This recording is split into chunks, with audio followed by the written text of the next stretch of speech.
Howdy, Heroes Hearth. This is Kyle Fergusson from Into the Nexus podcast, and I'm back with another Learn to Play video. We're going to be talking about the most dangerous bushes in the game, or the subtitle, the PSA, don't face check a bush unless you know what's in it. That's not your job as a squishy assassin. You should let a tank do it, and depending on the state of the game, some bushes are more dangerous than others. Now here we have a nice little lane, and if I want to access this top bush, clearing out this lane allows me to get in there and make sure that I have safety from a lane collapse. A lane collapse would be if we're standing here, these minions have no target, so they wail on us if we get hit by CC. This lane is going to do a lot of damage. Minions can do a lot of damage if they lock on. So we want to open up this bush to our approach. And the best thing we can do is, of course, to clear the lane and make sure that there's not going to be a collapse. Then, once this lane is clear, our sight pushes past the bush, and we have more access to the enemy side. Depending on our allies giving us sight, we may even be able to do this now that these towers are all occupied, and we are pushed on to that enemy side. Now, we don't have to do this with our own bodies.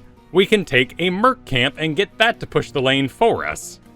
Once active, it's going to push out the lane, and we can then use that instead of revealing our location to get in on that objective. Now with the Mech camp applying pressure down the lane, we have opened up avenues of approach, and ultimately we're going to cause pressure on the enemy wall, which might cause them to reveal themselves and allow us to have even more angles and strategy options of approach for our upcoming tactical battle over the objective. Now, of course, clearing the lane takes abilities, which means cooldown, time, and taking a Mech camp requires time and abilities as well. So if your allies are going to help push out a lane so you can access the objective easier, make sure you're staying calm and not going in there by yourself while they're all on cooldown or getting healed up from the Mech camp they took. And while we're diving into philosophy, you do not need to wait for a tank to know what's in a bush. You can use your abilities. Abilities give sight. Now you might think you want to use a CC ability because whatever's in the bush might pop out after you reveal them. However, something like Sleep Dart is on a 14-second cooldown. Do you want to lose that cooldown on an iffy chance that nothing's there? Instead, you can use something like Healing Dart here on Ana with a 2-second cooldown and just shoot a heal into the bush. Even give sight on the other side of it. Shoot a heal into the bush. They ain't hurting nobody. You'll have more heals later. And for the sake of efficient information, we are going to talk about those current ranked battlegrounds in rotation. Sorry, Blackheart's Bay, though you do have dangerous bushes in your world. Let's start with Alterac Pass. Now, I'm not the type of teacher that's going to make you guess on screen. This isn't a children's program. And it's worth noting that these are personal opinions to an extent, and bushes will become more dangerous as more organized play develops. If you are fighting a 5-stack, you will of course be more susceptible to bush ganks and bush parties. And here at our top objective, there's one bush that really scares me. This guy. ETC's Garrosh's will 100% be hanging out in this bush right here, waiting for you to approach the objective from what you believe is the safest angle. Coming through this way, you're going to have to go through the mud. That could be dangerous. Coming up around all the way from the top is probably going to reveal you if they're all pushed out. If nothing else, it's going to leave you a little vulnerable, as your allies aren't likely to take that approach. The same thing is mirrored down here in the bottom. Should the enemy come on in, take control of this objective, one of the first things they're going to do, or should be doing, is camping out in these bushes. And this one right here is, of course, just as popular, as it has all the same advantages. Of course, objectives happen a little more commonly than bosses, but it is worth honorable mentioning this scary little bush right here. If you think the enemy's doing a boss, they might not be. They might be waiting in this bush right here for you. Same as mirrored on the bottom again. Battlefield of Eternity. And as I mentioned, these bushes change a little bit as the game goes on. In the early game, never ever face check this one. There's likely a Diablo or Garrosh hanging out in that bush. But of course, as the first objective comes online, this guy becomes more scary. Now, of course, don't be a fool and think bushes are the only dangerous thing. Terrain blocks sight as well. And one of my favorite waiting spots, as Garrosh here on Battlefield of Eternity, is right here. Right where you're gonna go around this angle, and I'm gonna grab ya and give you a toss. I will also add, if anyone mysteriously disappears while running away from an objective, they're probably hearthing in this bush right here. Also, this guy, he's kind of scary. Depending on if the team is pushed past the objective, and they're very comfortable they're going to take it. Braxis, hold out. Early game, this guy right here. They have the objective, they killed you, they're gonna push up. Someone's gonna be sitting here. The rest of the team with siege, with some actual push power, they might be taking care of this wall. You might think you're safe, but the tank is sitting right here. Please be scared. As the game goes on, we all know Braxis can be a little snowbally at times, and everybody's gonna wait for you right here.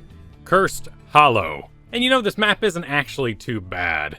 The same principles apply in our earlier example that if you push out, you have access to other bushes, but for the most part, there's not extreme gankable bushes, unless of course the objective is going on. In which case, I want to immediately highlight this scary feller right here. Oh yeah, we've all done it. We've all been curious. However, I'd like to de-escalate this bush. There's a lot of people, we're all taking the boss, we're all working together, we could use your DPS. Use your map awareness, look at the mini-map, count characters. It is likely, about 80% of the time, that you are trading bosses on Cursed Hollow.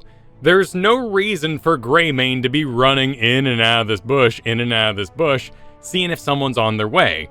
Use your map awareness, use your game knowledge, and apply DPS so they don't get two bosses. Shire. And just look at this, Triangle of Death. Just waiting there for you. Now we can decrease our odds by being very quick and just going through it like this. We should definitely avoid the enemy side if we are on the left blue side here. But guess what? You've got some really safe pathing for yourself, and it's right over here. Why would you put yourself in so much danger that you can't just walk around like this? You even got a nice little wall down there. You can check out these mercs maybe. This feels nice. Kael'thas, you should take this path. This is crazy. This is crazy. You're scaring your team. Of course, we have a little bit of this going on in the top, this danger bush right here. Maybe a Sonya waiting for you, but for the most part, the objectives keep everybody so split and so busy on Shire. Chances are that a big gank is not waiting for you here, though of course some teams favor it more than others. Learn from the early mistakes you've made. Hanamura Temple. Chaos reigns in the early objective, but as those locations change, as they push through new avenues and move along new pathings, this guy right here is suspect number 1. Make sure you check this bush with an ability before starting your samurai camp, your sentinel, and always be aware that this is the danger zone the longer the game goes on. It's a big bush. Lots of people can fit in it, and even those people without exact clicks can still get in there rather stealthily. Infernal Shrines.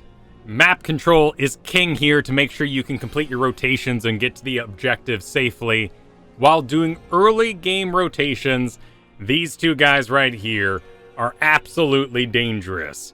Garrosh's, ETCs, Diablos, everybody wants to hang out in these bushes and ruin your engagement. Even a Johanna with just a blind can dismount you and make you go slower than the enemy. Less danger there of just dying and getting accused by your team, but still, respect these two bushes. They are there to ruin your good time. Honorable mention to this crazy bush right here. The number of times I have set up a late game gank in this very bush, particularly when we are dealing with the lower objective, everybody wants to ride through here. Why don't they go through here? I'm not sure. Maybe this is just quicker on the pathing, but this bush right here is an excellent place to win the game off of. Be very, very careful about it. Sky Temple. And you know what, Sky Temple? You're pretty chill. Because of the boss pressure here and the chance that you might tag him, there's not a lot of ganks that happen in these bushes. Same things apply as Cursed Hollow. Don't go running back and forth and be afraid when you're watching the mini-map and you can apply pressure and complete the boss. Sometimes there's nothing to be scared of. And because of the building locations, a lot of these bushes just aren't convenient to get into. And the majority of deaths on this camp aren't because people go running in and face check this bush. It's because they know the enemy team is doing the camp and they, I guess, are heroic, and they go running in this way and just get disappointed and destroyed. Split objectives, keep the enemies busy. Of course, if you have Sight Tower, you now have access to these bushes, but again, not a lot of ganks happening there. If anything, I'm going to declare this bush my most dastardly bush, just because I'm sick of Hanzos and Li Mings and Falstads leaping out over here. Tomb of the Spider Queen. Split objectives mean people have a hard time choosing which bush they want to gank from because they might just bypass you in the first place. So y'all know what I'm gonna say. It's pretty obvious. This boss. We all know that with one boss on the map in a very isolated location, that the team might be doing a boss, or they're waiting in this bush right here to destroy us all. Or this one. Usually not this one. Makes a nice little face. You can run in there, use your abilities. Abilities can reach from here and see if they're doing a boss. Just be careful. Towers of Doom. It's hard to pick a most dastardly bush here because you should basically be checking them all. Check this one. Check this one before you walk into it. Check this guy. Sometimes there's a Diablo hanging out in there. Enemy teams ahead, check this one. Don't go running through that. You can check it from lots of angles. Before you go in on the bottom objective, check this one. Check this one. Just check every bush on Towers of Doom. Volskaya Foundry. Now this map has rather limited bushes. You got these two guys here, who are good for ruining those rotations. Same thing's happening up in the top. But for the most part, they do have to expose themselves quite a bit to set up in one of these tiny little bushes to ruin your rotations. Instead of being concerned about bushes on Volskaya, you're more concerned about terrain. It's pretty scary that these little bumps are causing your sight to be completely blocked. You have no idea what's around this corner. And even then, as we change our approach, we're now blind down here. And still, this is completely unexposed. Honestly, your most gankable spot on Volskaya is going to be during the B objective, and that's right here. The majority of the team is likely to pile onto this area waiting for someone to blindly walk around these edges when they have control of this whole objective. This is even more concerning on the C objective, the third one of the map. But I can tell you that the majority of people who are soloing this objective, standing on it by themselves while the rest of the team does other things, are usually hanging out in these two spots. They don't have a lot of sight of incomers, but they're watching their lane, and in this case, we currently have a lane collapse that would give sight to anything coming through on the red team side. And of course, for the red team, they would be located right here, waiting to see the blue team, with an easy escape up around the back. But you're smart, you've caught on to what I'm saying. Be aware of your surroundings, make informed choices. If something is questionable, check it. Wait for an ally, use a low cooldown ability to look inside that bush and make sure you're not getting yourself into trouble. A lot of the time, when you see high-level play, they look like they're just going wherever they want. They're using the mini-map, their awareness of who's alive, who's dead, what site their allies are supplying, as well as their abilities to make their positioning choices. If you like this video, be sure to subscribe here on Heroes Hearth, ring that bell, give a like. I was Kyle Fergusson, and I'll see you next week with more Learn to Play content for Heroes of the Storm.